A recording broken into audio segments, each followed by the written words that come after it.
बहुत प्राचीन समय की बात है, जब देश में राजा महाराजा का शासन होता था। एक सम्राट का छोटा बेटा बड़ा उपद्रवी था और सम्राट बड़ा ही क्रोधी था। एक दिन अपने बेटे की परेशानियों से तंग आकर उसे अपने साम्राज्य से बाहर निकालने का आदेश दिया। सम्राट की मंत्री उसे कहीं दूर छोड़कर आ गई। मात्र 8 वर्ष थी। अब उस बच्चे के लिए बड़ी मुश्किल हो गई। अब अगर राजा का बेटा राजा ना रह जाए तो उसे और कोई कला तो आती नहीं सिवाय भिक्षा मांगने की। वो उतनी छोटी उम्र में ही भीख मांगने लगा। और करता भी क्या, छोटा बच्चा था। धीरे धीरे समय अपनी रफ्तार के साथ बढ़ता रहा और बहुत वर्ष बीत जाने के बाद उसे स्मरण ही ना रहा कि वो कभी राजकुमार हुआ करता था और महलों में सुख सुविधाओं में रहा करता था। याद रखना भी दुखदाई ही था। इस बात को भूल जाना ही अच्छा था, वरना दर दर की ठोकरें खाना, ये सब उस बच्चे के लिए सहना बड़ा मुश्किल हो जाता। अगर वो ये याद रखता कि वो एक राजा का बेटा है। हमारे मन की एक खूबी होती है, वो हमारी स्मृतियों को बदलता रहता है। जीवन की परेशानियों के मुताबिक परिवर्तन होता रहता है।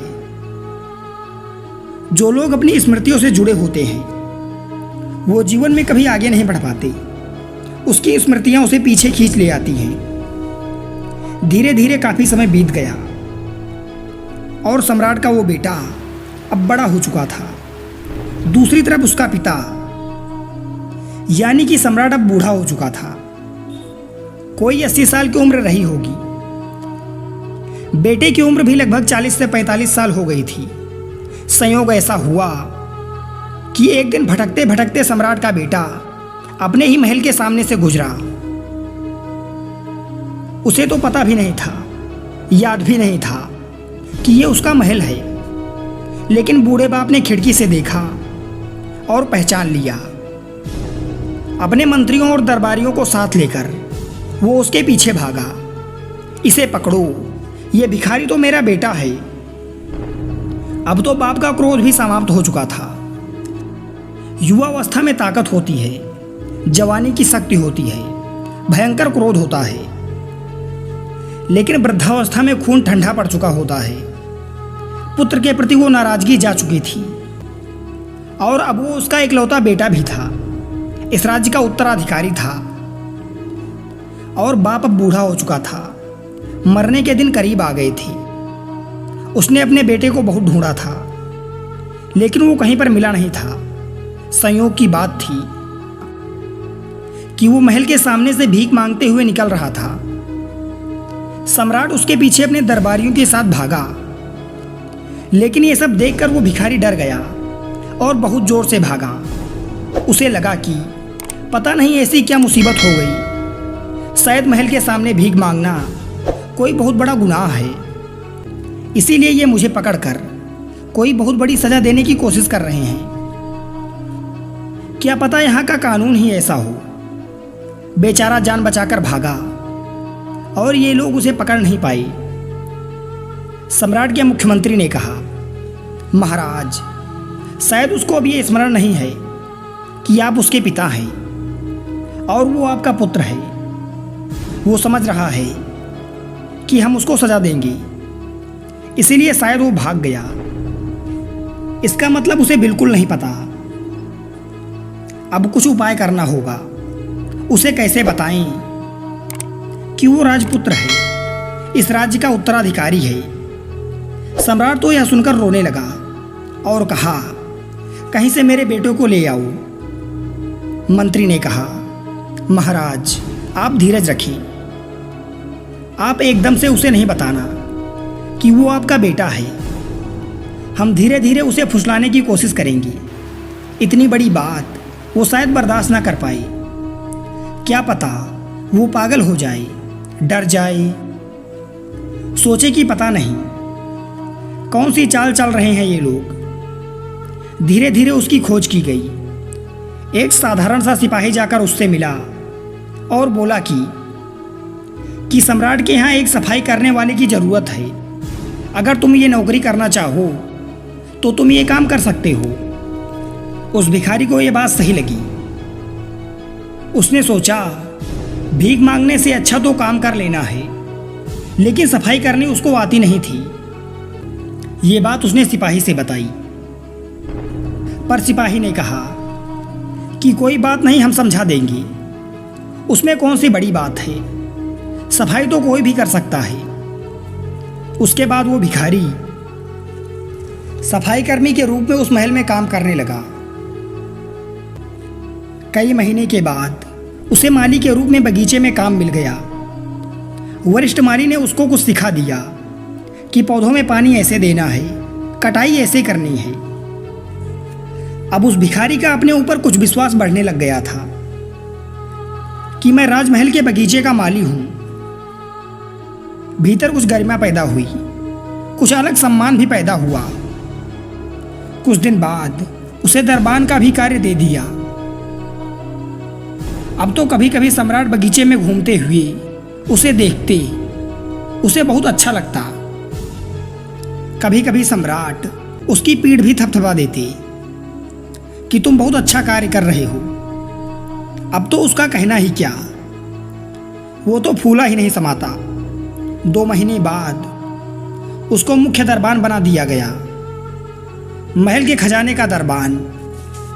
अब तो उसकी शान बहुत बढ़ गई थी। उसको फुसलाने की कोशिश की जा रही थी कि वो खजाने का दरबान बन गया, वहाँ की चाबी उसके पास ही रहने लगी। अपनी ही नज़रों में खुद का आदर बढ़ने लगा था। उसे लगा मेरी कुछ योग्यता ही है, कुछ तो है मुझ में जो मुझे इस खजाने का खजांची बना दिया गया। फिर एक दिन उसे मंत्रिमंडल में शामिल कर लिया गया। अब तो कहना ही क्या, वो राजा के सलाहकारों में से एक हो गया था। उसे अपनी किस्मत पर भरोसा ही नहीं आता था।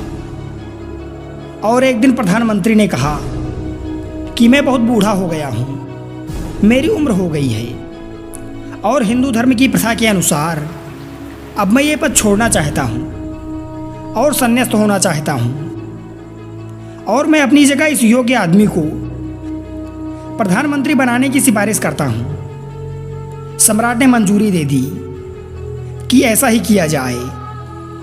उस भिखारी को भरोसा तो नहीं था कि ये कैसे हो सकता है, मुझ में ऐसा कौन सा गुण है जो ये लोग देख पा रहे हैं। उसे कभी कभी शक भी होता था, लगता था कि मैं जरूर गुणवान आदमी हूँ, तभी तो मुझे प्रधानमंत्री बना दिया गया। अब तो राजा के पास आना जाना काफ़ी होता था। एक दिन में 2-4 बार कुछ सलाह मशवरा करना होता, और राजा बड़े सम्मान के साथ उससे पेश आते थे। राजमहल के सभी लोग उसे बड़ा सम्मान और प्रेम देते थे। एक दिन सम्राट ने उससे कहा कि मेरा कोई बेटा नहीं है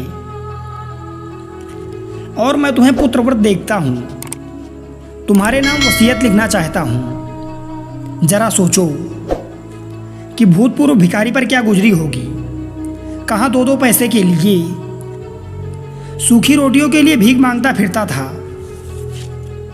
और आज सम्राट बनने का मौका मिल गया था। और फिर एक दिन सम्राट ने उससे कहा कि अब वक्त हो गया है, अब मैं थक गया हूँ और अब मैं भी अध्यात्म में डूबना चाहता हूँ। अब तुम राजपाट संभालो। अब तो भिखारी उस राज्य का सम्राट बन गया। एक दिन पुराने सम्राट ने उसे अपने पास बुलाकर कहा कि अब मैं तुम्हें सच बता देता हूँ, तुम वास्तव में मेरे ही पुत्र हो, तुम्हें इस राजगद्दी के अधिकारी हो, लेकिन तुम्हें एकदम से ये बात कहते तो तुम्हें ये बात हजम नहीं होती। इसीलिए ये 1.5 साल का समय खत्म हुआ। ये बात हम पहले भी तुमसे कह सकते थे, लेकिन तुम तो उछल के भागे थे, जैसे हम तुम्हें कोई सजा देने वाले हों। उस दिन हम तुम्हारे पीछे तुम्हें बुलाने के लिए भागे आए थे, इस राजगद्दी पर बैठाने के लिए। युवक ने कहा कि आपने अच्छा ही किया। उस दिन तो मैं समझ ही नहीं सकता था, मैं तो सब भूल चुका था, मुझे कुछ याद नहीं था। आज आप कह रहे हैं तो हल्की हल्की स्मृति आती है। राजमहल की दीवारों को देखकर खिड़की और दरवाजों को देखकर लगता है कि पहले भी कभी देखा हुआ हूँ। साफ साफ नहीं, लेकिन धुंधली धुंधली सी स्मृति आती है जब वो युवा सम्राट बन गया, गद्दी पर बैठ गया, घोषणा हो गई। इसके बाद भी उसे रात को कभी कभी सपने आते थे। वो भीख मांगने लगता था, कभी कभी सपनों में, क्योंकि लंबे समय तक, लगभग 4-5 दशक तक उसने ऐसा ही जीवन जिया था। दिन में तो वो सम्राट हो जाता, लेकिन रात में सपनों में वो फिर भिखारी हो जाता। डरावने सपने आते कि कहीं भीख मांग रहा है और किसी ने धक्का मारकर उसे हटा दिया, दुत्कार दिया, अपमानजनक शब्द कह दिए। बीमार है और इलाज के लिए उसके पास पैसे नहीं हैं। बरसात हो रही है और सर छुपाने के लिए छप्पर नहीं है। बड़ी तकलीफ़ों के दिन याद आते उसे सपनों में। वह दिन में तो सम्राट हो जाता। चेतन मन तो उसका मान गया कि मैं सम्राट हूँ, वो भी 1.5 साल में। लेकिन अचेतन मन पिछले 50 सालों का वो मानने को तैयार ना था। वहाँ जो रेखाएं खींची थी, जो स्मृतियाँ पड़ी थी, वो बहुत प्रकट थी। अपने बेटे के ये हालत देखकर उसके पिता ने इंतजाम किया। एक सन्यासी को बुलाया, उसको बताया कि समस्या क्या है। उसने बताया कि वह दिन में तो राजा जैसा व्यवहार करता है, लेकिन सपनों में फिर से भिखमंगा हो जाता है। रात भर दुखदाई सपने देखता रहता है। इसके जीवन की कहानी 2 हिस्सों में बट गई। उस सन्यासी ने कहा कि थोड़े से सम्मोहन के प्रयोग इस पर करने होंगे। अचेतन मन तक यह धारणा बैठानी होगी कि ये सम्राट है। अचेतन मन को अभी तक यही लगता है कि यह भिखारी है। उस सन्यासी ने लगभग 3 महीने उस पर प्रयोग किया। उसको योग निद्रा की अवस्था में ले जाकर सुझाव देता कि तुम सम्राट हो। भाव करो कि तुम सम्राट हो, कि मैं सम्राट हूँ, मैं सम्राट हूँ। रात वक्त सोते समय ये प्रयोग करता। यही भाव करता करता वो उसे सुला देता। चित्रात्मक रूप से उसे दिखाने की कोशिश करता कि तुम सम्राट हो। विशेषकर रात को सोते समय वो ये प्रयोग करता था। क्रम से धीरे धीरे ये धारणा उसके भीतर बैठती गई और सम्राट होने की धारणा भिखमंगे होने की धारणा से ज़्यादा मजबूत हो गई। कोई 2-3 महीने का प्रयास लगा, तब जाकर मन के वो पुराने सपने समाप्त हो गए। दोस्तों, आपको सुनने में हो सकता है कि ये कहानी विचित्र लगे, परंतु जब आप इस कहानी के सार को समझेंगे तो आपको यह कहानी समझ आएगी। साथियों, हम सभी मानो परमपिता परमात्मा के ही अंश हैं।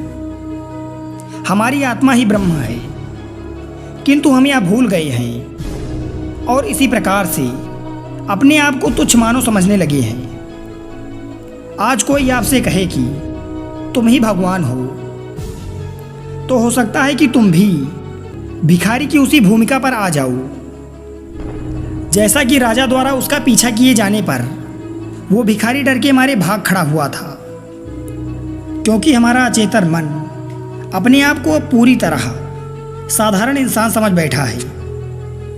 अब इसको समझाना बड़ा मुश्किल है, जबकि हमारा चेतन मन यह समझता है कि कण कण में परमात्मा है।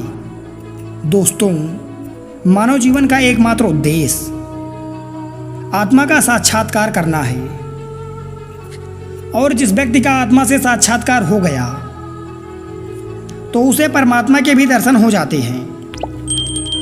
धन्यवाद।